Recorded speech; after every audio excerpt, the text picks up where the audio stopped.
अस्सलामुअलैकुम। Kaif 1 lecture 9 post Eid पहला lecture start करते हैं जी। और हम ये बात करते करते गए थे, रमज़ानुल मुबारक का मुबारक महीना था, थोड़ा थोड़ा पढ़ते थे। आज पहला दिन है ईद के बाद, इसलिए थोड़ी 15-20 मिनट क्लास लेट शुरू हुई और थोड़ी सी हल्की आंच रखूँगा इसलिए कि कुछ बच्चे सफ़र में होंगे, हॉस्टल्स वाले जो करीब करीब रहते हैं। उन्होंने कहा हमने कौन सा पेट्रोल पे चलना है, तो हम जो है वो पैदल कॉलेज आ जाया करेंगे। ऐसे बच्चे भी उम्मीद है पहुँच जाएंगे। तो अब किसी न किसी मतलब 2 घंटे, सवा 2 घंटे की बजाय चलो 1.5 पौने 2 घंटे आज पढ़ लेंगे, ज़रा कम पढ़ेंगे, ठीक है ना। तो बहरहाल हम ये बात करते करते जा रहे थे। इससे पहले आपको मैंने इंट्रो की रिवीजन थी, ज़्यादातर तो इंट्रोडक्शन टू अकाउंटिंग की। जो नई चीज़ हमने की थी वो सिर्फ डिस्पोजल किया था और एक्सचेंज किया था। उसके अलावा तो चेंज इन एस्टीमेट भी आप लोगों ने पहले किया हुआ है, और एसेट अकाउंट को बुक वैल्यू बनाना शायद सीखा हो आपने।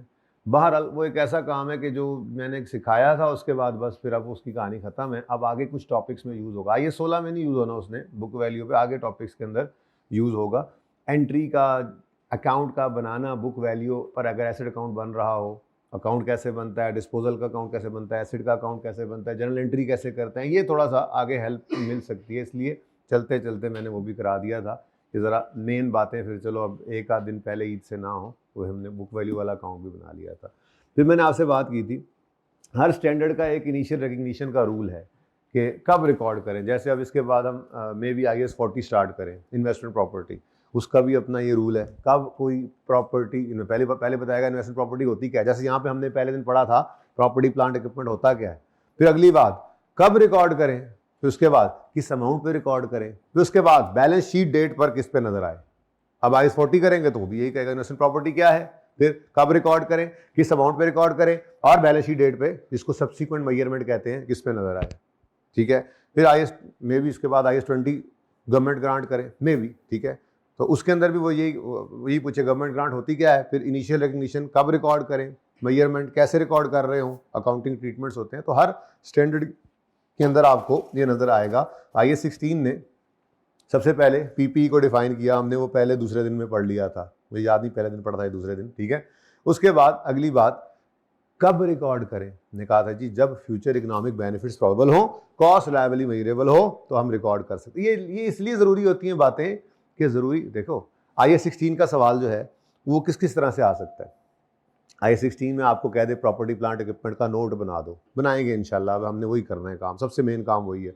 15 से 20 नंबर का, नॉर्मली 17-18 नंबर का नोट का सवाल आता है। लास्ट टाइम IAS 38 आया था नया, उसका नोट आ गया। अब उसके जाने के बाद तो फिर ये बहुत इंपॉर्टेंट हो गया, इसका नोट बड़ा कॉम्प्रिहेंसिव होता है। तो 15 से 18 नंबर का एक सवाल नोट का आ सकता है, नोट बनवा ले आपसे। दूसरा, आपसे वो सवाल वही दे दे लेकिन नोट की बजाय एक्सट्रैक्ट्स बनवा ले। अब एक्सट्रैक्ट्स का मतलब PNL में क्या जाना है, बैलेंस शीट, बहुत प्रैक्टिस करेंगे इसकी हम इंशाल्लाह। हर टॉपिक के अंदर एक्सट्रैक्ट्स तो बनाते जा रहे होंगे, एक्सट्रैक्ट्स बनवा सकता है। तीसरा, आपसे वो जर्नल एंट्री पूछ सकता है, सवाल वही दे दे और कहे जर्नल एंट्रीज कर दें। हम सारे काम कर रहे होंगे। एक सवाल है जर्नल एंट्री से, लेजर से नोट तक जाना या एक्सट्रैक्ट तक जाना, तो हम सीख ही रहे होंगे। तो या तो वो आपसे नोट बनवा सकता है यहाँ पे, या वो आपसे फाइनेंशियल स्टेटमेंट्स के एक्सट्रैक्ट्स बनवा सकता है, या वो आपसे जर्नल एंट्रीज मांग सकता है, ठीक है। कई दफा पूछा उसने, या वो डिस्कस भी करवा सकता है। एक सवाल एक एडजस्टमेंट दे दी, उसने कहा जरा इसको एक्सप्लेन कर दो। अब एक्सप्लेन करने के लिए ये बातों का पता होना जरूरी है कि 2-4 लफ्ज लिख तो सके, ठीक है। कोई एक आइटम PPE का एडजस्टमेंट दे देता है, हम कहते हैं अब हमने इसको बताना है कि ये रिकॉर्ड करना है, तो हम उसको ये बात लिखेंगे कि इनिशियल रिकग्निशन करते हैं क्योंकि फ्यूचर इकोनॉमिक बेनिफिट्स प्रॉबल है, कॉस्ट लायबिलिटी मेजरेबल है, तो इसको रिकॉर्ड करेंगे।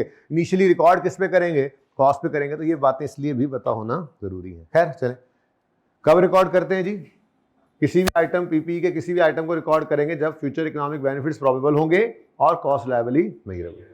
किस पर रिकॉर्ड, किस अमाउंट पर रिकॉर्ड करेंगे, इनिशियली हम इसको रिकॉर्ड करते हैं एट कॉस्ट। अब कॉस्ट में क्या होता है जी, हमने कहा था जी कॉस्ट के अंदर ये 3 एलिमेंट्स हैं, परचेज प्राइस। अब इसके अंदर 2 बातों का ध्यान, परचेज प्राइस, परचेज प्राइस में हम यहां पे मैं लिख देता हूं, ब्लू कलर कर देते हैं, जरा डिफरेंट हो जाएगा।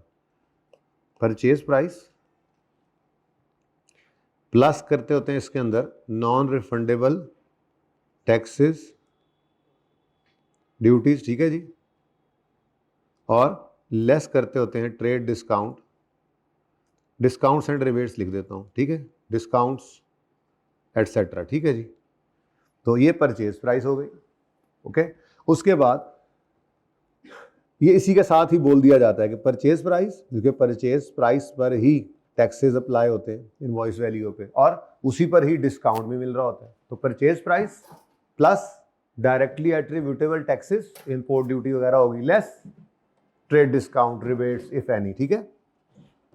अच्छा जी, भाई मैं पूरा आ रहा हूँ ना, ओके, सुनते हो गए हैं बातें मेरी। अच्छा कहाँ थे हम, ओके। नाउ दूसरी चीज, डायरेक्टली एट्रीब्यूटेबल कॉस्ट्स का मतलब क्या है? वो सारी कॉस्ट्स जो एसिड को काबिले इस्तेमाल हालत में लाने तक खर्च हो लगे, ठीक है। एसिड काबिले इस्तेमाल हालत में, मैंने आसान बात बताया हुआ, क्या मतलब है इसका? वो जो स्टैंडर्ड लिखता है मैनेजमेंट की इंटेंडेड कंडीशन और इंटेंडेड लोकेशन में एसिड आ जाए। मैं भी आपकी क्लास में मिसाल दी हूँ, मैं भी किसी और में दी हो, बहरहाल दोबारा दे देता हूँ कि मैंने कहा मिसाल के तौर पे, मैं मिसाल ले रहा हूँ, हमारा एक 20 मंजिला प्लाजा है जो हमारा हेड ऑफिस है। हमने 2 एसी मंगवाए, दोनों 2-2 लाख के हमें मिले। एक हमने ग्राउंड फ्लोर पे लगाना है, दूसरा हमने 20वें फ्लोर पे लगाना है। लिफ्ट भी खराब है ही नहीं, ये चलो खराब है। अब जो 2 लाख वाला एसी ग्राउंड फ्लोर पे लगाना है, ठीक है, लेट से उसमें किराया 5,000 आने का लगा, तो 2,05,000 उसकी इनिशियल मेजरमेंट होगी, कॉस्ट 2,05,000 होगी, क्योंकि purchase price plus transportation cost, ठीक है। चलो प्लस इंस्टॉलेशन कॉस्ट 5,000 इलेक्ट्रिशियन ने भी लेना है, तो 2,10,000 रुपए में हमारा ग्राउंड फ्लोर पे एसी इंस्टॉल हो गया। लेकिन जो एसी हमने 20वें फ्लोर पे लगाना है, उसके लिए हमने एक मजदूर बुलवाया, उसने कहा जी मैं इसके 3,000 रुपये लूँगा, इसको आपको 20वें फ्लोर पे पहुँचा दूंगा, ठीक है जी। अब वही एसी है, उसी जैसा एसी है, उसी बिजनेस में लगा है, लेकिन 2,10,000 की बजाय 2,13,000 लग जाएंगे उस पर, क्योंकि मैनेजमेंट की इंटेंडेड लोकेशन कंडीशन क्या थी। तो ऑल डायरेक्टली एट्रीब्यूटेबल कॉस्ट का मतलब क्या है? वो सारी कॉस्ट जो एसिड को काबिल इस्तेमाल हालत में लाने तक खर्च हो, ठीक है, ओके। काबिल इस्तेमाल हालत का मतलब क्या है? मैनेजमेंट की इंटेंडेड कंडीशन एंड लोकेशन, समझ आ रही है? ठीक है। अब इसके अंदर क्या कुछ आ सकता है? मिसाल के तौर पे हम ऐसा करते हैं, हम एसिड को ना इंपोर्ट कर लेते हैं, क्या ख्याल है? ठीक है, बाहर के मुल्क से हमने एक फैक्ट्री लगानी थी, तो हमने प्लांट एक मंगवाया, प्लांट में हमने जर्मनी से इंपोर्ट किया, ठीक है। अब जब वहाँ से निकला तो purchase price, discounts, rebates, taxes directly attributable उसमें लग गए, परचेज प्राइस के साथ लिखे। उसके बाद अब वो वहाँ से फॉरेन पोर्ट से उसको जहाज़ पे उन्होंने रखवा दिया। अब वो समंदरी किराया, इसको कहते हैं ऑक्ट्राय चार्जेस, क्या कहते हैं जी? तो ये एक डायरेक्टली एट्रीब्यूटेबल कॉस्ट है जी, बोलो। डायरेक्टली एट्रीब्यूटेबल कॉस्ट क्या है जी? Octroi charges. थोड़ी रिवीजन चल रही है ये, ठीक है, आपने जो पढ़ा हुआ है उसी की रिवीजन चल रही है, कोई बात नहीं। जिन्होंने नहीं पढ़ा हुआ वो पढ़ लेंगे, जिन्होंने पढ़ा हुआ है उनकी रिवीजन हो जाएगी, ठीक है। ऑक्ट्राय चार्जेस आ गए। अच्छा, उसके रास्ते में को मिसाइल शिजाइल ना लग जाए, आजकल तो ये कहें जी, कोई मछली शछली नोवेल मछली आया, ऐसे दुम ऊपर लगाया और है जी, कोई बहरी कजाक आ जाए, यानी रास्ते में नुकसान हो सकता है ना।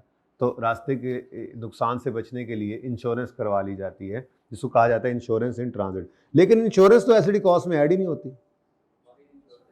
ये वाहिद इंश्योरेंस है, भाई ने अल्फाज इस्तेमाल किए, जो एसिड कॉस्ट में ऐड हो सकती है। वरना जब एसिड एक बार काबिल इस्तेमाल हालत में आ जाता है ना, ठीक है, जब चल पड़ता है, उसके बाद उस फायर इंश्योरेंस कराएं, थेफ्ट इंश्योरेंस कराएं, कोई और मेंटेनेंस कोई किसी किस्म की भी इंश्योरेंस करा लें, ठीक है, जो रनिंग खर्चे होते हैं वो एसिड कॉस्ट में ऐड नहीं होते। तो एक ही इंश्योरेंस एसिड कॉस्ट में ऐड हो सकती है, कौन सी जी?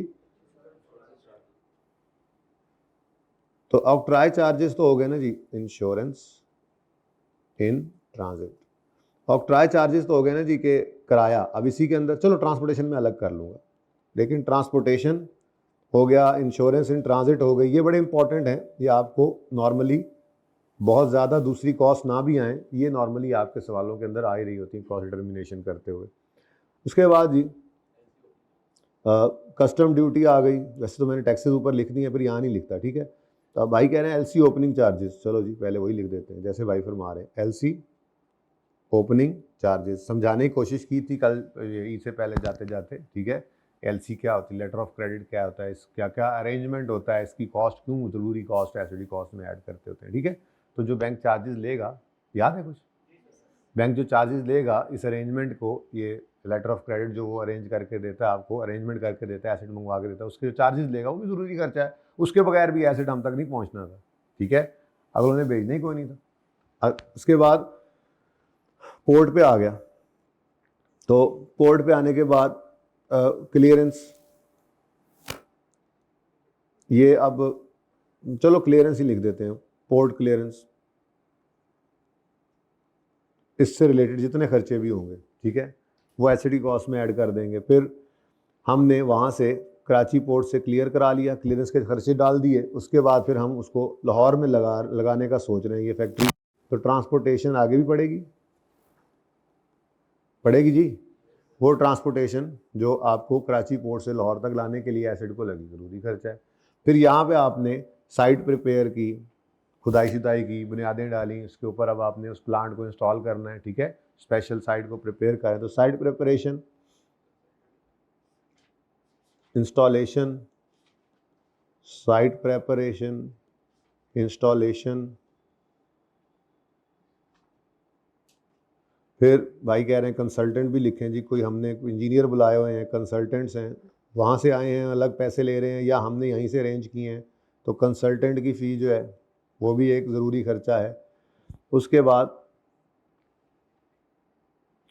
आपने एसिड को टेस्ट किया, सही चल रहा है या नहीं चल रहा, तो टेस्ट रन की कॉस्ट भी ज़रूरी खर्चा है। और इसमें मैंने आपको थोड़ी सी एक एहतियात बताई थी, शायद ये नहीं बताई थी तो आप सुन लें, वैसे बताई थी गालिबन, कि टेस्ट रन हमने देखना एसिड सही चल रहा है नहीं चल रहा, तो हम कुछ शायद थोड़े से सैंपल्स बनाएं, नहीं वो कॉर्पोरेट बोर्डिंग में बात हुई थी, IS 38 वो लोग पढ़ रहे हैं, तो आपने टेस्ट रन किया, कुछ सैंपल्स बने, ठीक है। अब IS 16 में एक चेंज आया है कोई 1-2 साल पहले, ठीक है, अभी रिसेंटली जो चेंज आया है उसके अंदर ये वाली चीज़ उसने चेंज की कि जो सैंपल्स बनाने की कॉस्ट है, सैंपल्स अगर बनाए, मिसाल के तौर पे हमने टॉफ़ियाँ बनाने वाली एक फैक्ट्री लगाई है, तो हमने जो कुछ सैंपल टॉफ़ियाँ प्रोड्यूस करनी है उसमें मटेरियल भी लगेगा, लेबर भी लगेगी, ओवरहेड्स भी लगेंगे, यानी उन टॉफ़ियों को बनाने की कोई कॉस्ट आएगी, तो वो कॉस्ट, और फिर उन सैंपल टॉफ़ियों को सस्ते दामों में बेच देंगे कि चलो यार हमारी कंपनी की मशहूरी भी हो जाएगी और ज़रा चेक भी कर लेंगे लोग, थोड़ा फीडबैक भी आ जाएगा, तो नॉर्मली डिस्काउंटेड प्राइस के ऊपर जो है वो हम सैंपल्स को बेच देते हैं, तो उससे कुछ इनकम भी आ गई, रेवेन्यू भी आ गया। तो पहले ये होता था कि सैंपल्स बनाने की कॉस्ट एसिड की कॉस्ट का हिस्सा बनती थी, और उन सैंपल्स से आने वाली प्रोसीड्स एसिड की कॉस्ट में से माइनस हो जाती थी। यानी यूँ समझ लें कि मिसाल के तौर पर टेस्ट रन हमने किया, टेस्ट रन को मैंने भी अलग रखा हुआ है, सैंपल्स की बनाने के ऊपर लेट से हमारी कॉस्ट आ गई 150 रुपये, और मिसाल के तौर पे हमने चूंकि उसको बहुत डिस्काउंटेड अमाउंट पे बेचा, तो हमने उसको जो है वो 70 रुपये का बेच दिया, 70 रुपीज़ का हमने उसको सेल कर दिया, तो 150 एसिड कॉस्ट में ऐड होना है, 70 लेस होना है, तो नेट में क्या होना है, 80 ऐड होना है। तो पहले ये हुआ करता था कि हम इस 150 माइनस 70 करके 80 को एसिड कॉस्ट में ऐड कर देते होते थे। फिर IS 16 के अंदर एक चेंज आया, और IS 16 के चेंज ने ये कहा कि ये जो सैंपल्स बनाने की कॉस्ट है और इन सैंपल्स को बनाकर जो बेचा है उससे आने वाली प्रोसीड्स हैं, ये दोनों कहाँ ले जाओ, गलत बता दोगे, गलत बता दो, बताओ कहाँ ले जाएं, कॉस्ट भी और प्रोसीड्स भी PNL में ले जाएं, PNL में ले जाएं, सेल्स, ये सैंपल्स की सेल को सेल्स में लिखें, और ये जो कॉस्ट आई है इसको कॉस्ट ऑफ सेल में लिखें, और आपके PNL का हिस्सा बन जाए, ठीक है। तो अगर अब आपके सवाल के अंदर IS 16 अब तो रह गया ना आपका, IS 16 के अंदर अगर आपने कुछ सैंपल्स बनाए ड्यूरिंग टेस्ट रन, तो सैंपल्स बनाने की कॉस्ट और उनसे आने वाली सेल प्रोसीड्स एसिड की कॉस्ट में ऐड लेस नहीं करनी, यानी इनको एसिड का कॉस्ट का पार्ट नहीं बनाना, ठीक है। लेकिन आप कॉर्पोरेट रिपोर्टिंग में जाके ना IS 38 पढ़ेंगे, वो आया था पिछले सेशन और फिर चला गया वापस, अगर होता तो मैं कंपैरिजन में दोनों बताता, बहरहाल आगे भी काम आ जाएगा। IS 38 में ऐसी कोई चेंज नहीं आई अभी तक, तो इसका मतलब वहाँ पे जाकर अगर टेस्ट रन होगा, उस टेस्ट रन के दौरान को सैंपल्स बनेंगे, तो सैंपल्स की कॉस्ट एसिड कॉस्ट में ऐड होनी है, और उससे आने वाली प्रोसीड्स नेट, यानी कि नेट करके आप ऐड कर सकते हैं, तो वो अभी वैसे ही है, लेकिन IAS 16 में चेंज आ गया। तो याद रखोगे ये बात कि सैंपल्स बनाने की कॉस्ट और उससे आने वाली प्रोसीड्स, इनको P&L में ले जाना है, एसिड कॉस्ट में ऐड नहीं करना। लेकिन मैंने टेस्ट रन कॉस्ट तो फिर भी लिख दिया भाई, सैंपल्स की कॉस्ट और उनसे आने वाली प्रोसीड्स सिर्फ ये P&L में जाएगी, बाकी भी तो खर्चे होने, ठीक है। कोई मतलब इसके अलावा भी तो टेस्ट रन हो सकता है, हम सैंपल्स ना बनाएं मिसाल के तौर पे, ठीक है, तो भी हमें मशीन चलाने के लिए कोई सेटअप करना पड़ेगा, कोई फ्यूल हमारा लगेगा, कोई इलेक्ट्रिसिटी लगेगी, कोई और ऐसे ही कोई मिसाल के तौर पे टेस्ट रन करने के लिए भी कोई हमने कोई कंसल्टेंट बुलाए हैं, उन्होंने आके जो है उसको चला कर देख रहे हैं, उसके लिए उन्होंने चार्जेस लेने हैं, फीस लेनी है, तो ऐसी कॉस्ट जो है वो फिर स्टिल एसिड कॉस्ट का पार्ट बनेगी, टेस्ट रन कॉस्ट, ठीक है। तो टेस्ट रन कॉस्ट को एसिड कॉस्ट का पार्ट अभी भी बना लेना है, लेकिन अगर कुछ सैंपल्स बने ड्यूरिंग टेस्ट रन तो सिर्फ उन सैंपल्स को बनाने की कॉस्ट और उनसे आने वाली प्रोसीड्स को आपने P&L में ले आना, एसिड कॉस्ट में ऐड नहीं करना, ठीक है। ये सब लिखने के बाद मैं हिफ्ज़े मा तकद्दुम के तौर पे प्रिकॉशनरी मेजर्स लेते हुए मैं एक जुमला और लिख रहा हूं, और वो जुमला क्या है जी, all directly attributable costs any other directly attributable cost, यानी कि इनके अलावा भी any other directly attributable cost. क्या मतलब है जी कि अगर इनके अलावा भी आपको कोई ऐसी कॉस्ट नजर आए, any other directly attributable cost, क्या मतलब कि जी ये कोई एग्जॉस्टिव लिस्ट नहीं है, ये कोई एग्जॉस्टिव लिस्ट नहीं है। अगर आपको स्टिल इनके अलावा भी कोई ऐसी कॉस्ट नजर आए जो आपको लगे कि ये जरूरी खर्चा है एसिड को काबिल इस्तेमाल हालत में लाने तक के लिए जरूरी है, यार मैं कितनी को लिस्ट बनाऊं, कोई ऐसा आ जाता है नजर आ रहा है कि ये जरूरी खर्चा है एसिड को चलाने के लिए, इसका इस्तेमाल में लाने के लिए जरूरी खर्चा है, तो एसिड कॉस्ट में ऐड कर देना, ठीक है। अच्छा, ये तो चीजें वो हो गई जो एसिड की कॉस्ट का पार्ट बनती हैं, ठीक है। ये सब चीजों को एसिड कॉस्ट का पार्ट आपने बनाना है, ठीक है। अच्छा, कुछ ऐसी चीजें भी हैं जो एसिड की कॉस्ट का पार्ट नहीं बननी, ठीक है, धोखा होगा वो कौन सी चीजें हैं जी, अब उन पर थोड़ी सी बात कर लें। मसलन loss due to miss handling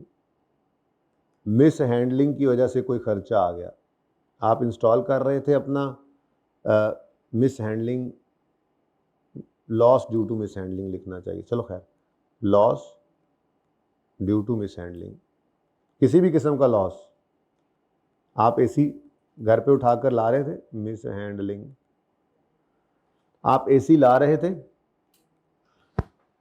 अपने दोस्त के साथ मिलकर, एसी वो 2,05,000 में आपको पड़ चुका है, 5,000 अभी इलेक्ट्रिशियन लेने हैं, 2,10,000 में आपको घर पे लगा रहे हैं, ठीक है, अपने दोस्त के साथ मिलकर उठाकर ला रहे थे, लाउंज से गुजर रहे थे, शीशे वाला टेबल पड़ा था, आपसे आउटर यूनिट गिरा और शीशे वाला टेबल टूट गया।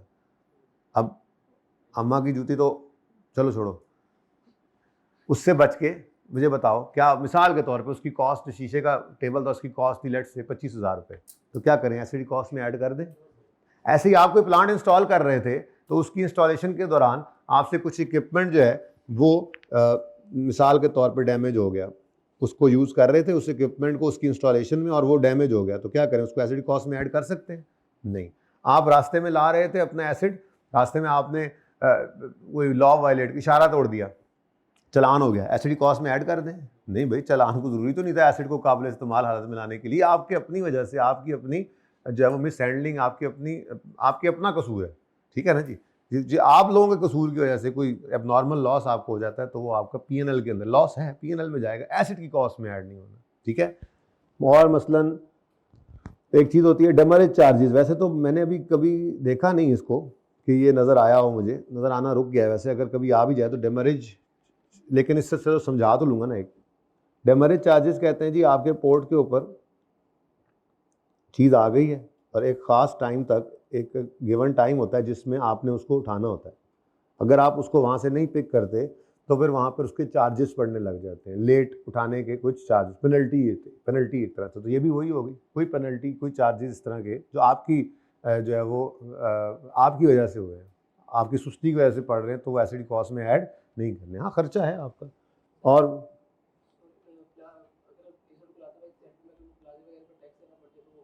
फाइन्स और जी बेटा किस पे,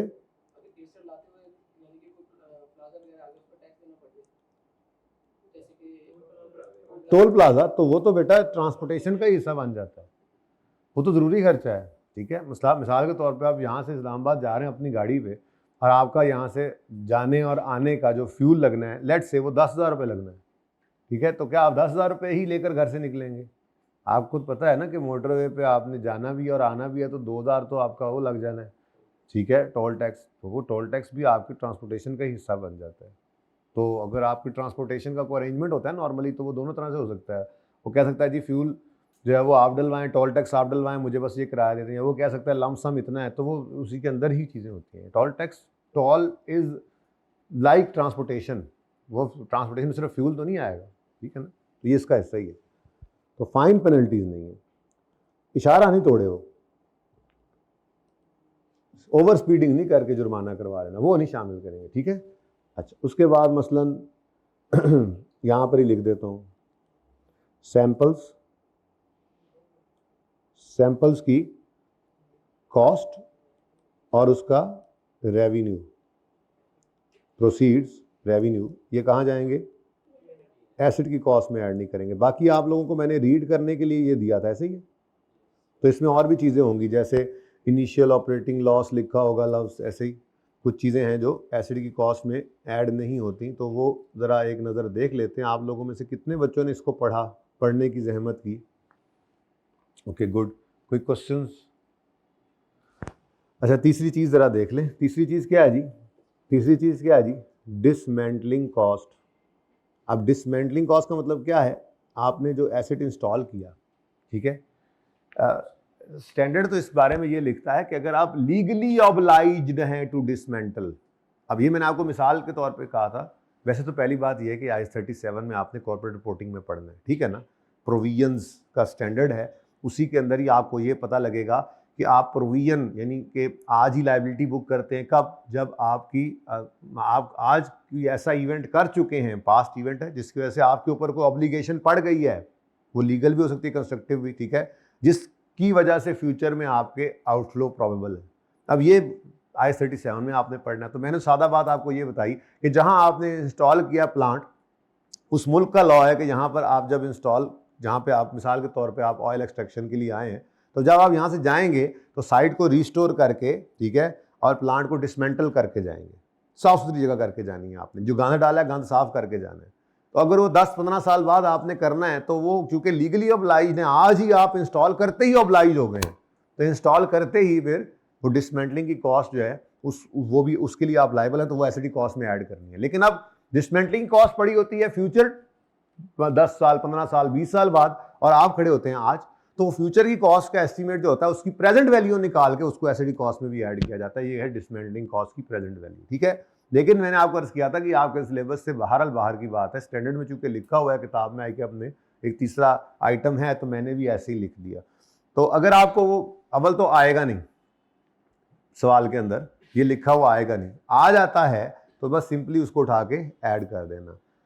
आना ही मुश्किल है, फिर यहाँ तक कर दे कि फ्यूचर वैल्यू दे और फिर डिस्काउंट रेट दे के प्रेजेंट वैल्यू निकलवा के ऐड करवाए, तो ये बहुत मुश्किल है। बाकी पूरा एक इसके ऊपर स्टैंडर्ड ही है, इफ्रिक 1 पढ़ते हैं, जो प्रोविजन फॉर डिसमेंटलिंग को कवर करता है। उसके अंदर हम ये देखेंगे प्रेजेंट वैल्यू निकाल के एसिड कॉस्ट में उसको ऐड करते हैं।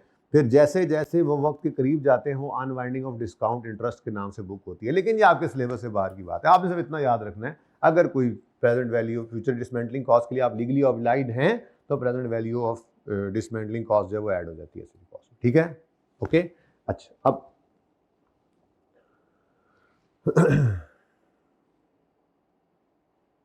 इसको जरा एक नजर देख ही लेते हैं फटाफट जी। Elements of cost of an item of PP comprises का मतलब क्या होता है? और नहीं, इंक्लूड का मतलब क्या होता है? फिर इंक्लूड का मतलब होता है शामिल, ये भी है, और कंप्राइज का मतलब है ये ही है। तो cost of an item of PP comprises it's purchase price including import duties and non refundable purchase taxes.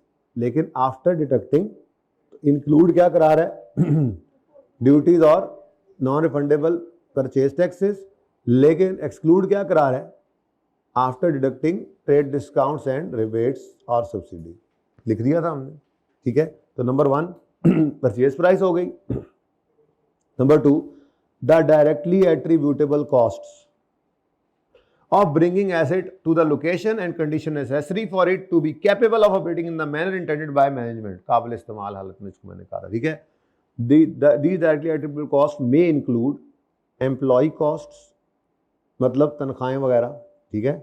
जैसे आपने जो मजदूर वगैरह लगाए हुए हैं वहाँ पे जो लोग काम कर रहे हैं, ठीक है, जो उसको इंस्टॉलेशन के अंदर काम कर रहे हैं, साइट प्रिपेयर करने में काम आए, इंस्टॉलेशन के अंदर उनके वो यूज़ हुए, उनको तनख्वाहें दे रहे हैं, तो क्या है वो एम्प्लॉय कॉस्ट आ गई.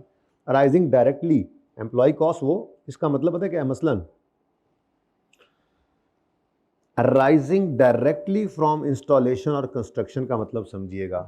मिसाल के तौर पे हमारा एक फैक्ट्री का मैनेजर है, ठीक है, और पहले हमारी ऑलरेडी फैक्ट्री के अंदर कुछ प्लांट्स लगे हुए हैं, हम एक नया प्लांट लगा रहे हैं. पहले हमारा स्पिनिंग यूनिट लगा हुआ था, हम जो है वो धागा बना रहे थे कॉटन से, फिर साथ ही हमारा एक वीविंग यूनिट भी लगा हुआ है, और एक हमारा हम नया लगा रहे हैं स्टिचिंग का यूनिट, नई फैक्ट्री लगा रहे हैं. अब जो हमारे वीविंग और स्पिनिंग यूनिट को मैनेजर देख रहे हैं, उनको लेट से हम दे रहे हैं 5 लाख रुपए तनख्वाह महीने की.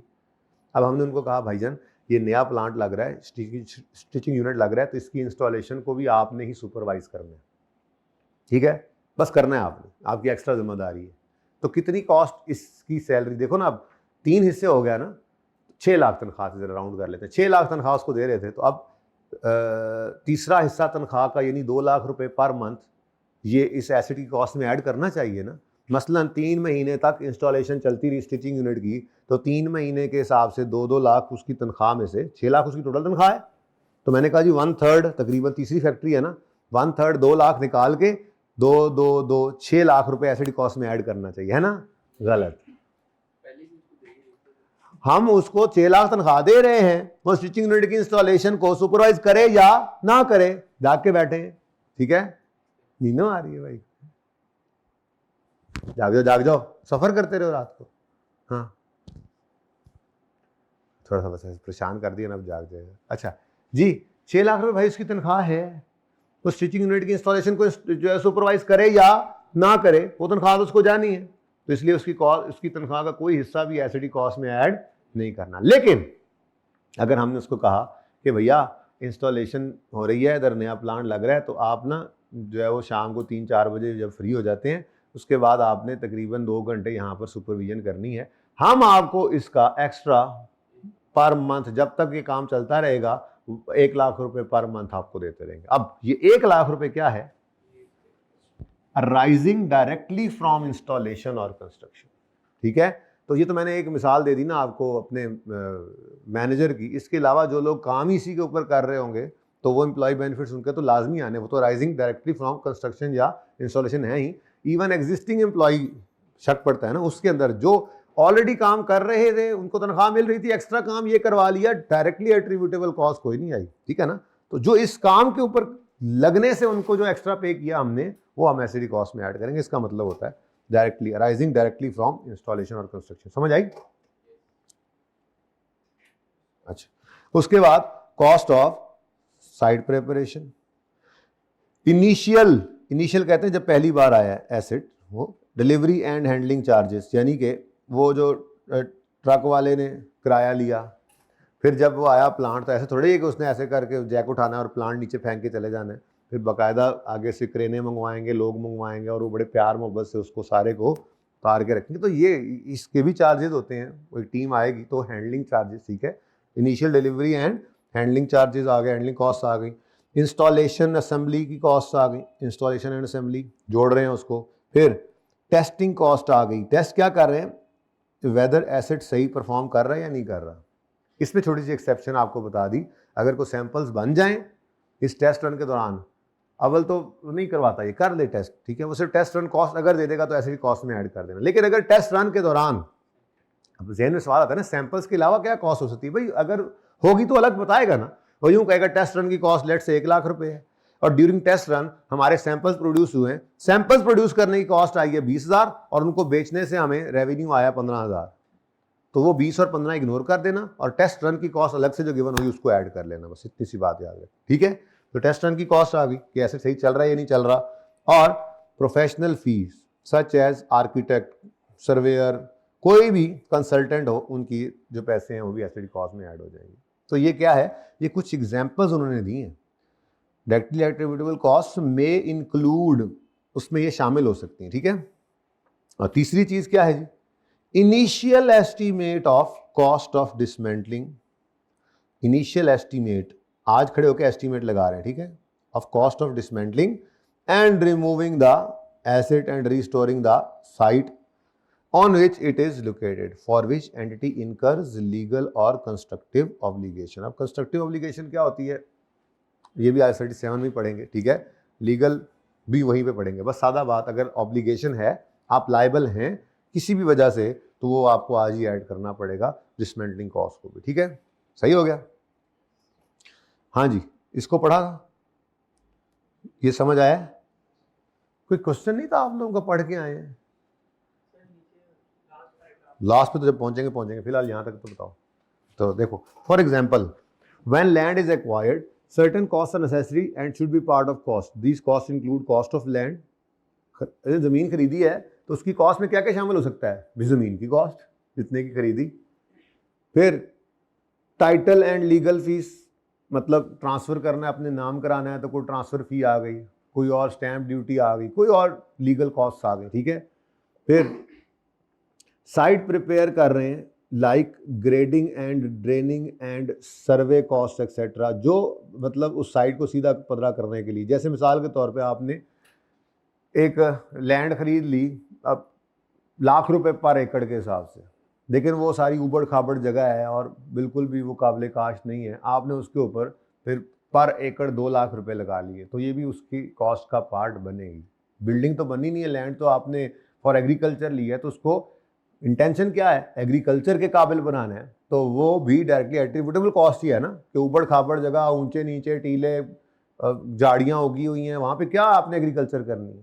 तो आपने वो 1,00,000 एकड़ के हिसाब से लेकर उसके ऊपर 2,00,000 पर एकड़ कॉस्ट इनकर की, आपने वहाँ पे क्रेनें लगाई, बड़े बड़े आपने उसमें मशीनरी लगाई, सारी जगह उन्होंने साफ की, बराबर किया, पता नहीं लेज़र लेवलिंग की, क्या क्या किया, खर्चे आए, फिर अब वो ज़मीन काबिल काश्त हो गई, तो वो फिर आपको समझो वो लैंड का 1 एकड़ ₹3,00,000 पड़ा, एक में नहीं पड़ा, ठीक है, सही है।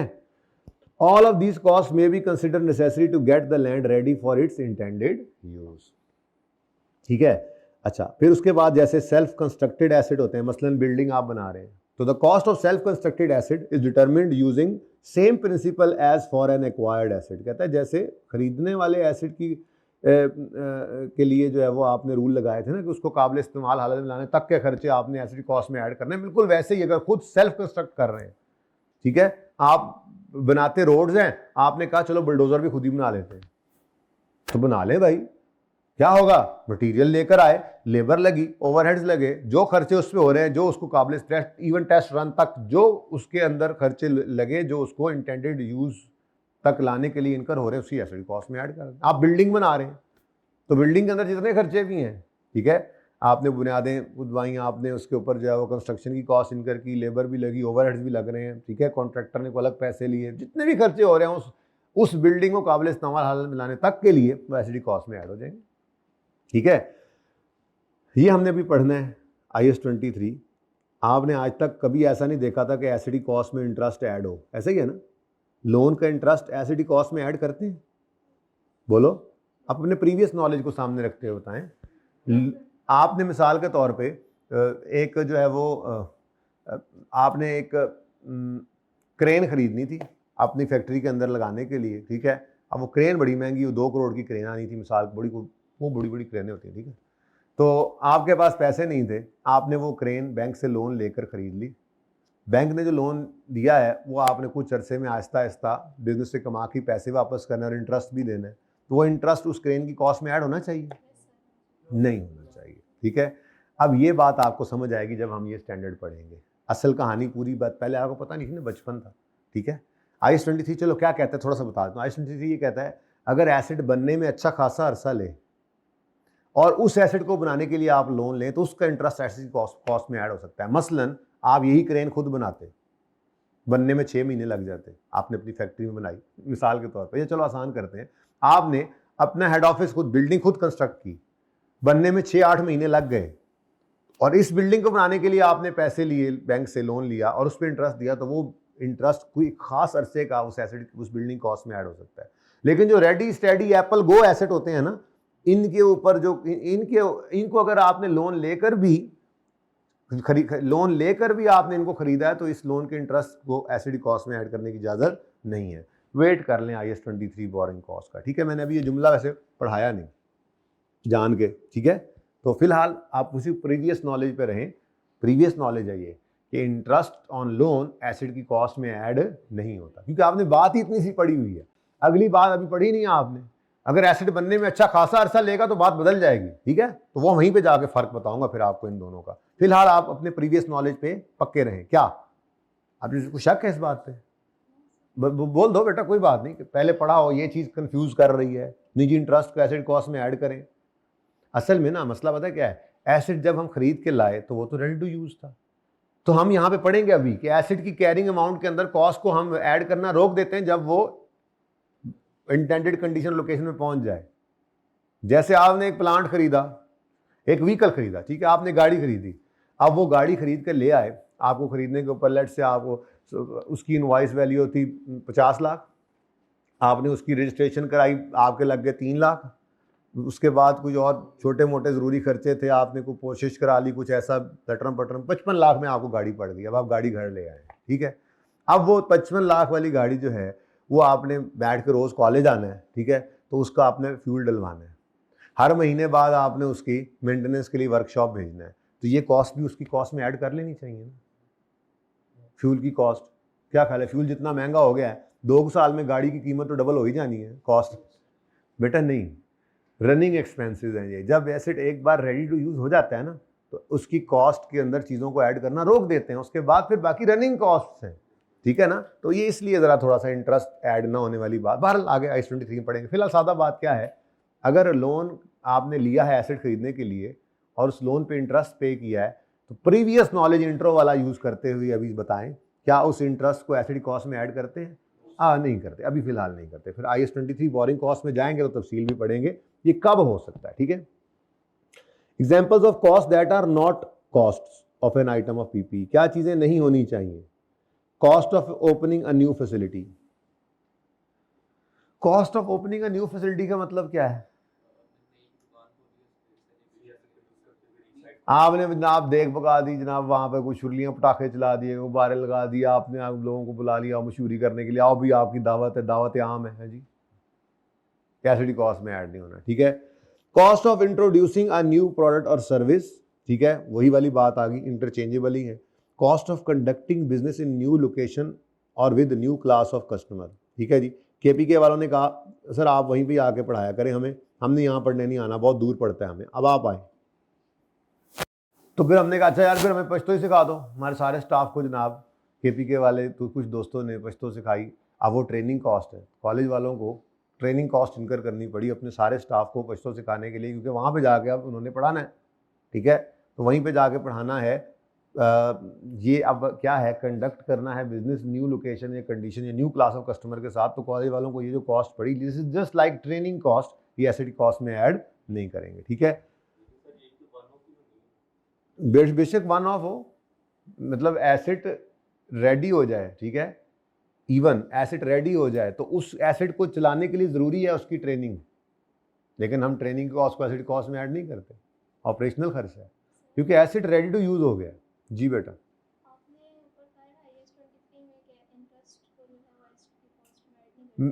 करते हैं, लेकिन मैंने कहा IAS 23 को छोड़ो, उसके अलावा कोई बात सोचो, क्योंकि वो स्टैंडर्ड पूरा पढ़ना है बेटा जी वक्त आने में, ठीक है ना। थोड़ा सा उसका वेट कर लें। मैंने सिर्फ ये कहा है IAS 23 को छोड़ो, प्रीवियस का नॉलेज यूज करते हुए बताओ क्या आप इंटरेस्ट ऑन लोन को एसिड कॉस्ट में बचपन में ऐड करते होते थे? हम नहीं करते थे, बस अभी आपको यही पता है। IAS 23 तो अभी हमें पढ़ा ही नहीं है, बस नाम सामने आ गया, मेरे मुंह से निकली कुछ बातें, मैं माजरत चाहता हूँ, मैं रुजू करता हूँ, मैं वापस आ गया हूँ। IAS 23 पे 5-6 दिन लगाएंगे बेटा, ठीक है, ओके। वैसे चलो पूछ लो, सवाल हो सकता है रेलेवेंट हो, ठीक है ना। IAS 23 से रेलेवेंट सवाल नहीं करना। हाँ IAS 16 में कोई समझ नहीं आ रहा तो कर लो, थोड़ा वेट कर लेते हैं इंशाल्लाह। तो हमारे सिलेबस में इस दफा 8 नंबर का सवाल भी आ गया। अच्छा, administration and general overheads cost, overhead की कॉस्ट, एडमिन जनरल ओवरहेड जो होते हैं, जैसे मैंने आपको अभी मिसाल दी थी, आपके फैक्ट्री मैनेजर की सैलरी, आपके एडमिन मैनेजर की सैलरी, ये क्या है? ये तो जनरल ओवरहेड है, एसिड की कॉस्ट में इसको ऐड नहीं करना, तो पहले ही इनकर हो रहे होते हैं। लेकिन मैंने साथ ही आपको एक एक्सेप्शन बता दी अगर ये डायरेक्टली एट्रीब्यूटेबल हो जाए तो फिर मसला बन सकता है।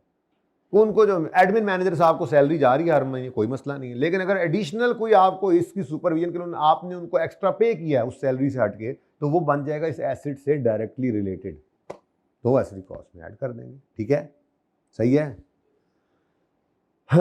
Recognising of cost in carrying amount of an item ceases, ये असल में बताना चाह रहा था आपको एडवांस में। आप एसिडिक कॉस्ट में चीज़ों को ऐड करना कब रोक दें? जैसे मैंने आपको कहा कि हम फैक्ट्री लगा रहे हैं, तो हम कहाँ से, जर्मनी से हम प्लांट लिया था, वहाँ से पैसे पे करते करते आ रहे हैं, हम समुद्री किराया पे किया, इंश्योरेंस ट्रांसपोर्ट पे की, क्लियरिंग वगैरह करा के हम ट्रांसपोर्टेशन डाल के लाहौर तक लाए, यहाँ पे अनलोड किया, सारी कॉस्ट इनकर हो रही है। ठीक है, साइट प्रिपेयर की, इंस्टॉल किया, और फिर ग्र करके चेक किया, test run, acid properly work कर रहा है, बस उसके बाद अब एसिड की कॉस्ट में मजीद कॉस्ट ऐड करना रोक दें। अब वो भाई ने कहा ट्रेनिंग नहीं, भाई ट्रेनिंग नहीं, ठीक है। आप कहेंगे अभी कि जी वो फ्यूल कॉस्ट, इलेक्ट्रिसिटी लग रही है, भाई वो तो ऐसे तो फिर एसेट सारी जिंदगी ही कॉस्ट इनकर करता है, पर वो मैंने यहां पढ़ाना है अभी, ये सब्सिक्वेंट एक्सपेंडिचर। अभी इधर आते हैं, ठीक है, अभी तो इनिशियल मेजरमेंट की बात कर रहा हूं। एसेट की कॉस्ट के अंदर कॉस्ट को ऐड करना रोक देंगे, कब? स्टैंडर्ड से पूछते हैं, when item is in location and condition blah blah blah blah, यानी जब एसिड काबिल इस्तेमाल हालत में आ जाए तो एसिड की कैरिंग अमाउंट के अंदर कॉस्ट को ऐड करना। कैरिंग अमाउंट का मतलब क्या है? वही कॉस्ट ही कैरिंग अमाउंट ही होती है ना, मतलब 10 रुपए का एसिड खरीदा, 2 रुपए किराया पड़ा, 5 रुपए इंस्टॉलेशन आई, ये करते करते कैरिंग अमाउंट ही बढ़ रही होती है। तो एसिड की कैरिंग अमाउंट में, यानी एसिड की कॉस्ट के अंदर कॉस्ट को ऐड करना रोक दे, कब? जब वो आसान अल्फाज में, जब वो रेडी टू यूज हो जाए। यानी ये जुमला है ना, look in the location, when the item is in the location and condition necessary for it or capable of being operating in the manner intended। इस सारे लंबे से जुमले का जो मतलब है ना, छोटा सा, वो यही है कि जब एसिड रेडी टू यूज हो जाए। ठीक है, कब सीज कर दें? व्हेन आइटम इज, इसका मतलब पता है क्या सारे जुमले का? Item is ready to use, बस आसान अल्फाज। और यही वो दिन है जिस दिन कॉस्ट, इसकी कॉस्ट कैरिंग अमाउंट में ऐड करना रुक जाती हैं और इससे ऑनवर्ड्स इसकी डेप्रिसिएशन स्टार्ट हो जाती है। इंपॉर्टेंट बात है, ठीक है। तो डेप्रिसिएशन कब स्टार्ट करते होते हैं हम एसिड की? जब वो रेडी टू यूज हो जाए, या जब एक्चुअली यूज होगा। जब रेडी टू यूज हो जाए तो डेप्रिसिएशन स्टार्ट कर दें। स्ट्रेट लाइन रिड्यूसिंग बैलेंस वाली डेप्रिसिएशन फिर रुकनी भी नहीं है, एक्चुअली यूज हो या ना हो, रेडी टू यूज हो गया, डेप्रिसिएशन स्टार्ट हो जाएगी। ओके, समझ तो नहीं आ रही? तो ये वो बच्चा जिसके बारे में कहता था, यार तुम्हारे एक्सप्रेशन में डराते हैं। मैं बताऊं, मैंने कहा ऑनलाइन वाले बच्चे नए आए हैं। हाँ,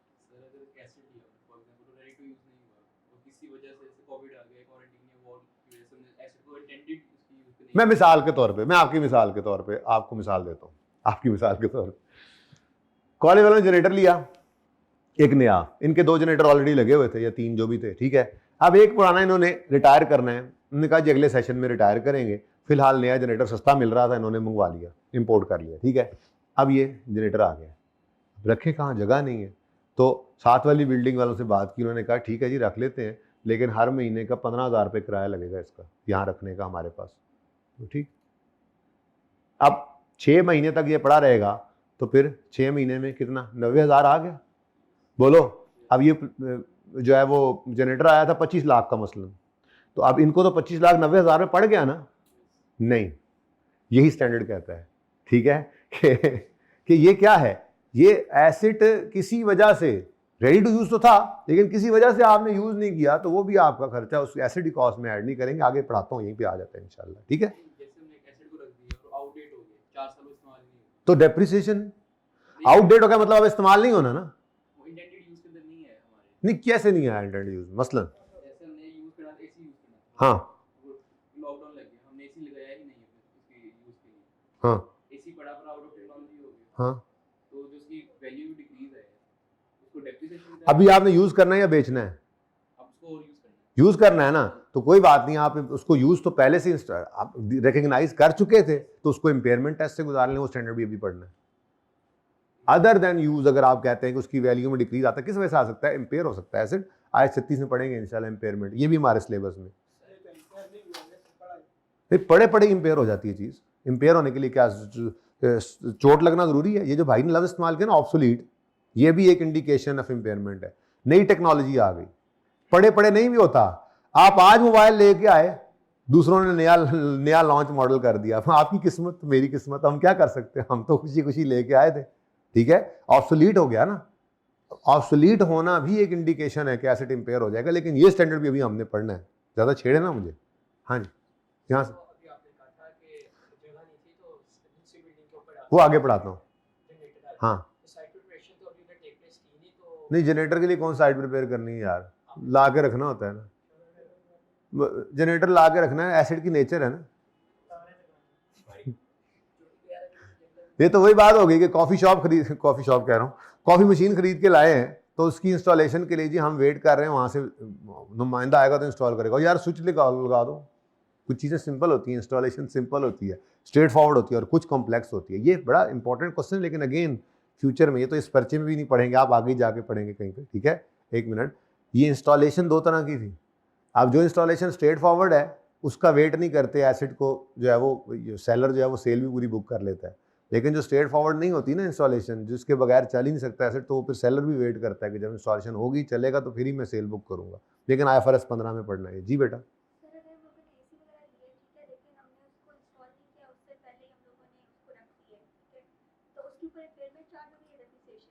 भाई देख लेंगे, हम एसिड को क्यों रख लें बेटा, यूज़ करें ना, फिलहाल यूज़ करें, ठीक है, आगे पढ़ लेते हैं। ओके, ला के क्यों रखें आप, ज़रूरत है तो रखें ना, ज़रूरत है तो लेके आए और ला के लगा दें।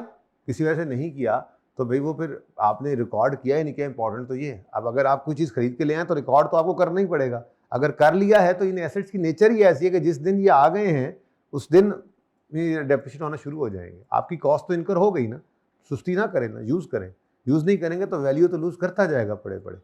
थोड़ा आगे पढ़ लें, अगर वाले सवाल अगर ना करें तो। अच्छा, वैसे मैं बच्चों को कहता था अगर वाले सवाल ना किया करो, लेकिन फिर मैं कहता हूँ कर भी लिया करो। अच्छा, बच्चों को मैं कहता था ना अगर ना हो सवाल में, कुछ बच्चे अगर नहीं होना चाहिए सवाल में, वो कहते थे फिर लेकिन वो ये, मैंने कहा यार अगर ही कह लो यार, सवाल तो तुमने करने से रहना नहीं है। अच्छा, recognition of cost in carrying amount of PPE ceases रुक जाएगी when item is ready to use, done. Therefore, अब आप वाली बातें आ रही हैं, therefore cost incurred in using. अब ये कॉस्ट इनकर्ड इन यूजिंग का मतलब क्या है, गाड़ी है तो फ्यूल लगा, मशीन है तो बिजली लगी, ये क्या है, उसको यूज करने की कॉस्ट है। या इवन रिपेयर मेंटेनेंस क्या है, ये भी यूज करने की वैसे कॉस्ट आती है। तो क्या कह रहा है, कॉस्ट इनकर्ड इन यूजिंग और जी हाँ रीडिप्लॉइंग। एसी यहां पे लग गया इस कमरे में, कितने में पड़ा था जी, 2,10,000 में, ठीक है। 6 महीने बाद ख्याल आया यहां से उतार के साथ वाले कमरे में लगा दें, तो इलेक्ट्रीशियन को क्या आगे पहली बार लगाना है या दूसरी बार लगाना है, उसने 5,000 फिर भी लेना है। अब जो 6 महीने बाद इस एसी को उठा के साथ वाले कमरे में उतार के लगवाने का 5,000 लगा है, वो इस एसी कॉस्ट में ऐड कर दें। वो डिप्लॉय करने की कॉस्ट नहीं है, वो रीडिप्लॉय करने की कॉस्ट है, ठीक है। आप इवन मतलब इंटीरियर सिंध में लगी हुई थी फैक्ट्री हमारी, हम उसको वहां से मूव करके KPK में ले जा रहे हैं या पंजाब में लेके आ रहे हैं, हमने पूरी फैक्ट्री मूव करनी है, इसको कहते हैं रीलोकेशन, रीस्ट्रक्चरिंग। ये भी IAS 37 में पढ़ेंगे। एसिडी कॉस्ट में ऐड नहीं करना है इनको, वो एक अलग से उसका प्रोविजंस बनाते हैं और वो खर्चा होता है बेसिकली। ये क्या होगा, आपका एक्सपेंस बन जाएगा, सादा बात। ये क्या है, रीडिप्लॉइंग कॉस्ट क्या है, एसिडी कॉस्ट में ऐड नहीं होनी, P&L में एक्सपेंस बन जाएगी। ओके, समझ आ रही है? अच्छा, अल्लाह करे आ रही हो, खैर आती जाएगी। भी तो वैसे भी ईद की छुट्टियों के बाद आए हैं, वैसे भी टाइम पास कर रहे हो उस्ताद फिलहाल तो, है ना। बच्चे सवारियां पूरी कर रहे हो, अड्डे में बस खड़ी होती है ना, फिर रुक जाती है, वो कर रहा हूँ मैं। ऐसा नहीं है, बहुत इंपॉर्टेंट बातें, ध्यान से पढ़ो, हद हो गई। अब आज सामने गया, मैंने तो नहीं पढ़ाना था, ये प्लान में नहीं था मेरे प्लान में तो 73 वो 72 तो 70 के आसपास सवाल ही है 3 जो, वो मैंने करवाने हैं, आज करवा लूंगा इंशाल्लाह। वो पास पेपर 2 होमवर्क में दिए थे, वो भी डिस्कस करने थे। ये बीच में पता नहीं बातें कहाँ से आ गई। चले खैर, अब आज हो गई हैं इंपॉर्टेंट बातें बहुत। रोक दें एसिडिक कॉस्ट के अंदर एसिड को कॉस्ट को ऐड करना, कब, जब वो रेडी टू यूज हो जाए। Therefore cost incurred in using और redeploying an item are not included in carrying amount of that item, ठीक है। For example, following cost are not included in carrying amount of asset. केड़ियां जी, ये not included है। Cost incurred while item capable of operating in a manner intended by has yet to be brought into use और is operated at less than, ये तो बाद में पढ़ते हैं, ये आप लोगों का, ठीक है, जनरेटर वाला, एसी वाला ला कर रख दिया है, क्यों? मैं वो ऐसे फाइल कैपेबल ऑफ, वो रेडी तो है ना, एसी आ गया है, बस क्या करना है, उसको वहां पे इंस्टॉल करना है और यूज करना है। अब वो ready to use, capable of being use है, लेकिन वो क्या कर रहे हैं, आप ब्रॉट इनटू यूज नहीं कर रहे हैं, तो फिर एसिड की कॉस्ट ऐड होना रुक चुकी है। अब ये मिसाल के तौर मैंने कहा, जैसे किराया पे करना पड़ा उस एसी को रखने का किराया पे करना पड़ जाए, जनरेटर को रखने का किराया पे करना पड़ जाए, एसिड की कॉस्ट में ऐड नहीं करना, क्योंकि एसिड क्या है, कितने गया, एसिड कैपेबल ऑफ ऑपरेशन है, कैपेबल है, लेकिन आप उसको यूज ही नहीं कर रहे, तो आपका कसूर है ना, ठीक है। और फिर अगली बात, उसकी वैल्यू में जो लूज हो रही है वो क्या होगा, जब देखो ना एसिड को ही ऐड कर लेना है हमने इस अमाउंट के ऊपर, तो फिर अब देखेंगे डेप्रिशिएट करना है पड़े। स्ट्रेट लाइन रिड्यूसिंग बैलेंस वाले डेप्रिशिएशन मेथड के अंदर एसिड यूज नहीं भी हो रहा तो डेप्रिशिएट हो रहा होता है, करें डेप्रिशिएट करें, क्योंकि वैल्यू तो लूज कर रहा है ना भाई, 4 साल तक एसी रख के बैठे रहे, हद हो गई यार, 4 साल तो एसी की वैल्यू तो गिरनी थी ना, तो आप बेशक डेप्रिसिएशन करो, उसको इंपेयरमेंट के गुजारो, तो इंपेयरमेंट का स्टैंडर्ड पढ़ के बताऊंगा कि फिर इंपेयरमेंट कब करनी हो, डेप्रिसिएशन कब करनी, डेप्रिसिएशन तो आपने हर सूरत में करनी है, इंपेयरमेंट तो हो सकता है ना भी हो, भाईजान जितना से महंगाई हो रही है, हो सकता है 4 साल बाद ये और महंगा हो गया, तो जरूरी नहीं है, लेकिन डेप्रिसिएशन बहरहाल हो रही होती है। ओके, सही है ना, चलें आगे। अच्छा, नेक्स्ट, इनिशियल ऑपरेटिंग लॉसेस, क्या मतलब, मिसाल के तौर पे हमने जो प्लांट लगाया है ना जी, ठीक है, उस प्लांट पे हमने करेला कोला बनाकर बेचनी है, पसंद आएगी करेला कोला? अभी आपको देखो ना, मैंने अब प्लांट अगर लगा लिया है, उसमें मैंने करेला कोला बनानी है, आधी शक्लें तो यहाँ पे ऐसे ऐसे हो गई, ऐसे ऐसे हो गई, ठीक है। तो जब इनिशियली मैंने ये प्लांट लगाना है, तो मेरी इस प्रोडक्ट की डिमांड अभी बढ़नी शुरू होनी है आहिस्ता आहिस्ता, ठीक है, लोगों को इसकी अफादियत का पता लगेगा, दवाई समझ के भी पियेंगे, सीए के बच्चों को कहा जाएगा इससे हाफिजा तेज होता है, ठीक है, इससे आपको जो है ना पढ़ते हुए जो है वो नींद नहीं आएगी, इतना मुंह कड़ा हो जाएगा कि कोई अच्छा ख्याल भी नहीं आएगा तो आहिस्ता आहिस्ता डिमांड डेवलप होगी। लेकिन मसला क्या है बेटा, एक पूरा सेटअप होता है, एक फैक्ट्री लगाना को आम बात थोड़ा ही है। अब हमने एक पूरी फैक्ट्री जनाब ली, उसके अंदर इस प्लांट को लगाया, अब ये नहीं है कि 2 बंदे सिर्फ वहां पे एक बार गार्ड बैठा हुआ और एक अंदर स्विच के साथ बंदा बिठा देंगे, पूरा स्टाफ रखना पड़ता है आपको, ठीक है, पूरी फैक्ट्री के अंदर सारा स्टाफ मौजूद है, इसका मतलब कॉस्ट्स आपकी सारी की सारी फुल स्केल पे आ गई हैं, ठीक है।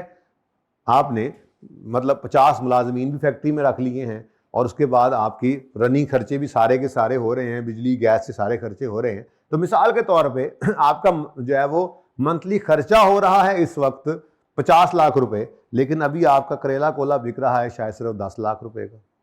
तो ये पहले 2, 3, 4, 5, 6 महीने में जो आपके इस साल में रहते थे ईयर एंड होने तक, आपको ऑपरेशंस से लॉस आया है। किससे जी? ऑपरेशंस से लॉस आया है। ये मैंने ईद से पहले ना, मैं भी कहूँ मुझे क्या हुआ ईद से पहले मैंने चेंज किया था, गर्ल्स की सीटें वो हैं और बॉयज़ की ये हैं, ये कल से अब ऐसे ही कर लेना, ठीक है। तो वहाँ तक रख लेंगे, फिर पीछे की जरूरत पड़ेगी तो बॉयज़ फिर एंड पे बैठ जाया करेंगे, ठीक है बेटा। कल से मैं भी कहूँ, मेरी केमिस्ट्री उल्टी हुई है, समझ नहीं आ रही। ओके, असल में तो वो कॉर्पोरेट रिपोर्टिंग और एमए वाले बच्चों ने ज़्यादा तंग किया। उन्होंने कहा जी हमें आदत पड़ी हुई है हमेशा से, हम इधर बैठते थे, और गर्ल्स ने कहा हम उधर बैठते थे, बॉयज़ ने कहा इधर, हमें वही आदत पड़ी हुई है, तो हमें वहीं पे वापस करें, मैं भी ज़रा कंफर्टेबल रहता हूँ। ये इसलिए कर दिया था कि वो ज़रा थोड़ा सा ज़्यादा सी सीट्स, तो मैंने कहा ज़रा बच्चे ज़्यादा होते हैं बॉयज़ तो, लेकिन आप उधर चले जाएंगे कल, ठीक है। क्या बात कर रहा था मैं? हाँ, करेला कोला बना रहे थे, ठीक है। अब मिसाल के तौर पे हमने फैक्ट्री लगाई, ठीक है, तो हमारी अगस्त सितंबर के अंदर फैक्ट्री चल पड़ी, 31 दिसंबर हमारा ईयर एंड हो गया, ठीक है।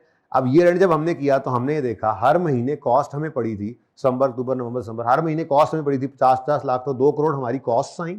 अब उस कॉस्ट के अंदर क्या है, माना मटीरियल भी लग रहा है, लेबर भी लग रही है, ओवरहेड्स भी तो लग रहे हैं, फिर ओवरऑल फैक्ट्री के अंदर जितने भी खर्चे हो रहे हैं, गार्ड्स रखे हुए हैं, मैनेजर रखे हुए हैं, सबकी सैलरीज तो फुल स्केल जा रही हैं, ठीक है। तो 2 करोड़ हमारा खर्चा हुआ, लेकिन हमने अभी तक सिर्फ 40 लाख रुपए की करेला कोला बेची। अब रेवेन्यू सिर्फ 40 लाख आया और 2 करोड़ की कॉस्ट इनकर हुई, तो 1 करोड़ 60 लाख रुपए इनिशियल ऑपरेटिंग लॉस कहलाएगा। ये लॉस किस वजह से आया है? ऑपरेशंस से लॉस आया, ऑपरेशंस। अब ये आहिस्ता आहिस्ता जैसे हमारी प्रोडक्ट की डिमांड बढ़ेगी, वैसे वैसे वो रेवेन्यू बढ़ेगा, तो इसी को कहते हैं इकोनॉमीज ऑफ स्केल। कुछ फिक्स कॉस्ट होती हैं, ठीक है ना, तो वो आहिस्ता आहिस्ता रेवेन्यू बढ़ता जाएगा, कॉस्ट कम होंगी, प्रॉफिट्स में आएंगे। लेकिन अब ये जो इनिशियल ऑपरेटिंग लॉसेज आए हैं, क्या इनको एसिड कॉस्ट में ऐड करना चाहिए? कतन नहीं। इनिशियल ऑपरेटिंग लॉसेज को एसिड कॉस्ट में add while demand of product builds up, ठीक है। एंड कॉस्ट ऑफ रीलोकेटिंग, ये पहले ही बता दिया हमने, कॉस्ट ऑफ रीलोकेटिंग या तो रीलोकेट या रीऑर्गेनाइज करने की कॉस्ट को भी एसिड कॉस्ट में ऐड नहीं करते, ठीक है। बहुत इंपॉर्टेंट, मैंने आपको ये बताया था, ये बहुत इंपॉर्टेंट एरिया है, ठीक है। तो इसको मैंने पढ़ा तो दिया, टाइम भी काफ़ी ज़ाया कर लिया हमने। बताइए जी, कोई मसला यहाँ तक है तो? ये मैंने आपको कहा था एग्जाम्पल कर लीजिएगा, इसका आंसर भी था। कितने बच्चों ने इसको किया? कोई मसला आया तो पूछ लें, इसमें से कोई ऐसी चीज़ जो ना समझ आई हो। किस किसने किया दोबारा बताइए। ओके, कोई मसला नहीं, श्योर, ओके। अरे आफ्टर ईद क्या मतलब, आ गया वो वक्त का, ये तो मसला है कि आ जाता है। चलिए ये तो कर ही लेते हैं। उसके अलावा क्या है, ये भी होमवर्क में थे 2 सवाल बस। अरे बस चलो अब आते हैं इधर। तो इनिशियल मेजरमेंट किस पर होगी जी? At cost. अच्छा, और सब्सिक्वेंट मेजरमेंट की बात कर लूँ, फिर सब्सिक्वेंट एक्सपेंडिचर की तरफ जाता हूँ, ठीक है। वो अलग चीज़ है। सब्सिक्वेंट एक्सपेंडिचर का मतलब क्या है? एसिड, जैसे अभी हमने बोला, एक बार रेडी टू यूज हो जाए तो फिर आपने कॉस्ट को उसमें ऐड करना, कैरिंग अमाउंट में ऐड करना, कॉस्ट को रोक देना होता है, ठीक है ना। अब उसके बाद ये चलेगा तो कुछ खर्चे होंगे, इसको कहते हैं सब्सिक्वेंट एक्सपेंडिचर। ये बात मैंने थोड़ी देर बाद में करनी है, ठीक है ना। फिलहाल मैंने क्या बात की? इनिशियल रिकग्निशन कब रिकॉर्ड करें? फ्यूचर इकोनॉमिक बेनिफिट्स प्रोबेबल हो, कॉस्ट लायबिलिटी मेजरेबल हो, रिकॉर्ड कर लें। इनिशियल मेजरमेंट किस पे रिकॉर्ड करें? कॉस्ट पे। कॉस्ट में क्या कुछ ऐड करना है? Purchase price, directly attributable cost और पीवी ऑफ डिसमेंटलिंग, ठीक है। अब इसके बाद एसेट चल रहा है और ईयर एंड आ गया है। अब ईयर एंड पे जब हमने balance sheet, PNL, financial statement बनानी होती है, तो ईयर एंड के ऊपर ये बैलेंस शीट में एसेट किस अमाउंट पर नजर आए, कैसे मैयर हो, इसको कहते हैं सब्सीक्वेंट मेजरमेंट। क्या कहते हैं जी? सब्सीक्वेंट।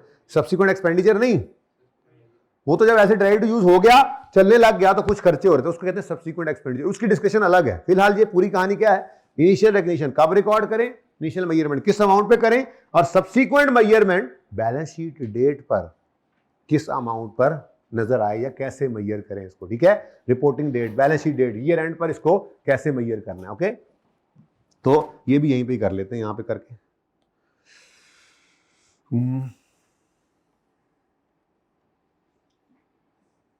यार एक तो ये लेक्चर नंबर ही हमारा जो है ना,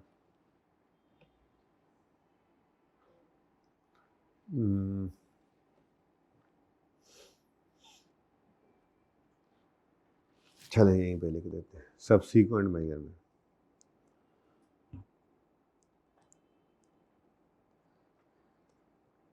सब्सीक्वेंट मेजरमेंट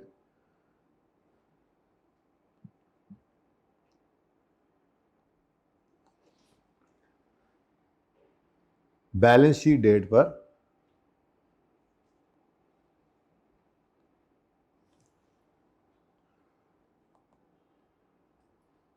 चलो ब्लू ही चल,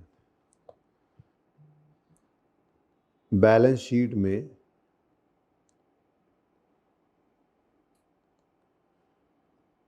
बैलेंस शीट डेट पर लिख लेवल के, बैलेंस शीट डेट पर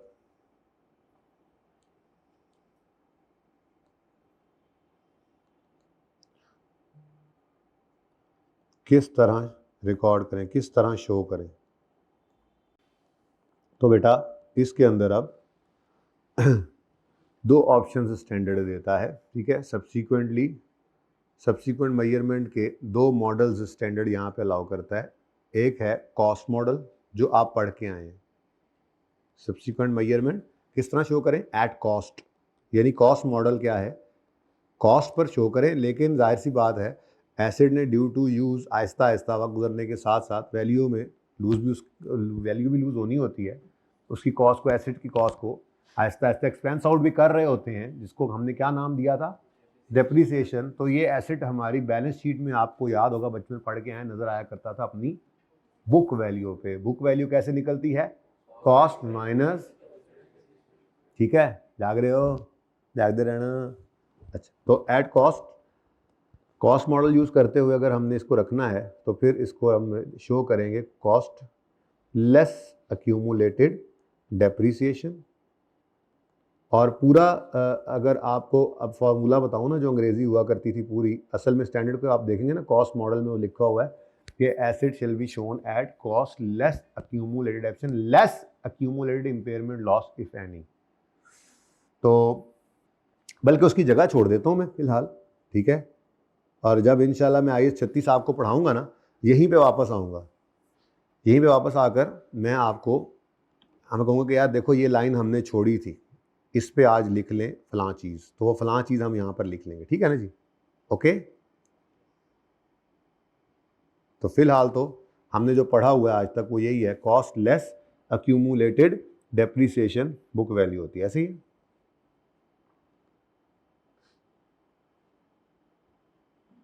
ओके डन। और एक वो मॉडल है जो आपने इधर ही पढ़ना है FAR के अंदर, ठीक है, ये आपने पहले नहीं पढ़ा हुआ।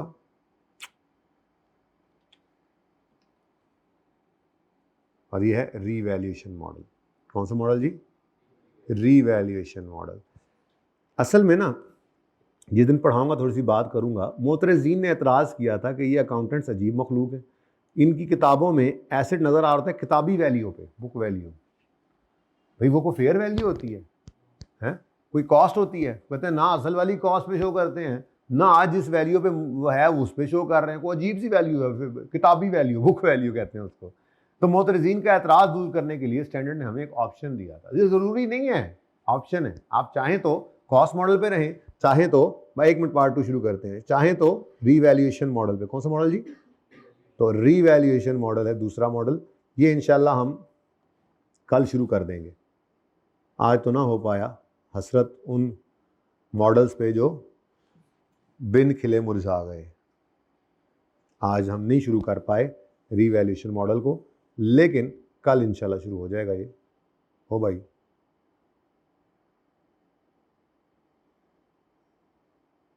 सुभान अल्लाह, सही नहीं हो रहा। चलें, रीवैल्यूएशन मॉडल के अंदर आपने एसेट को पहला साल है और फिर रीवैल्यू किया है तो उसकी कॉस्ट ही होगी, और अगर सब्सिक्वेंटली रीवैल्यू करने के बाद फिर रीवैल्यू किया है तो इसके एसेट अकाउंट में रीवैल्यूड अमाउंट आ जाया करती है। तो मैंने एक लफ्ज़ लिखा ग्रॉस कैरिंग अमाउंट। क्या लिखा जी? ग्रॉस कैरिंग अमाउंट का मतलब वो अमाउंट जिसमें से अभी डेप्रिसिएशन माइनस ना हुई हो। अगर कॉस्ट मॉडल है तो ग्रॉस कैरिंग अमाउंट क्या है? कॉस्ट। और अगर रीवैल्यूएशन मॉडल है और एसेट कभी रीवैल्यू नहीं हुआ तो भी ग्रॉस कैरिंग अमाउंट क्या है? कॉस्ट। और अगर रीवैल्यूएशन मॉडल है और एसेट कभी रीवैल्यू हो गया है तो gross carrying amount is the latest revalued amount. तो ये इंशाल्लाह वक्त आने पता लग जाएगा। Gross carrying amount broad word है, मैंने यहाँ पे रीवैल्यूड अमाउंट नहीं लिखा, लिख सकता हूँ वैसे, लिख दूँ वैसे, पहले साल में रीवैल्यू ना किया हो तो भी, तो चलो कॉस्ट लिख, रीवैल्यूड अमाउंट लिख दो। रीवैल्यूएशन मॉडल में क्या करोगे जी? Revalued amount, revalued amount less करेंगे इसमें से उसी तरह से अक्यूमुलेटेड डेप्रिसिएशन, और लेस करेंगे इसमें से उसी तरह से वो दूसरी चीज़ जो इंशाल्लाह जब आएगी तो मैं यहाँ पे आके आपको ये फिल कर दूंगा, खाली जगह पूरी कर लेंगे, ठीक है? और ठीक है, और जिंदे हो? अच्छा नहीं, हद हो गई यार।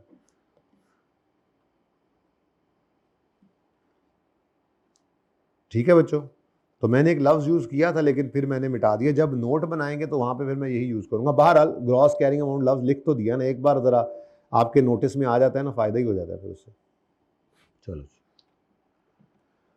तो ग्रॉस कैरिंग अमाउंट मतलब ऐसी अमाउंट जिसमें से, तो ये कॉस्ट भी ग्रॉस कैरिंग अमाउंट है, ये रीवैल्यूड अमाउंट भी क्या है जी? Gross carrying amount. Okay, less कर देंगे इसमें से एक्यूमुलेटेड डेप्रिसिएशन को, तो ये क्या बन जाएगी? Book value. ठीक है, तो ये जनाब इनिशियल रिकग्निशन कब करें रिकॉर्ड? फ्यूचर बेनिफिट्स प्रॉबल हो, कॉस्ट लायबिलिटी मेजरेबल हो। इनिशियल मेजरमेंट किस पे करें रिकॉर्ड? कॉस्ट पे। कॉस्ट के अंदर ये कुछ ज़रूरी चीज़ें होनी चाहिए, कुछ नहीं होनी चाहिए। Subsequent measurement balance sheet date पर किस तरह शो करें? मैंने कहा जी कॉस्ट मॉडल पे भी रख सकते हैं और रीवैल्यूएशन मॉडल पे भी रख सकते हैं, आपकी मर्जी। ठीक हो गया? यहाँ तक कोई मसला? यहाँ पे पार्ट 1 क्लोज कर दें।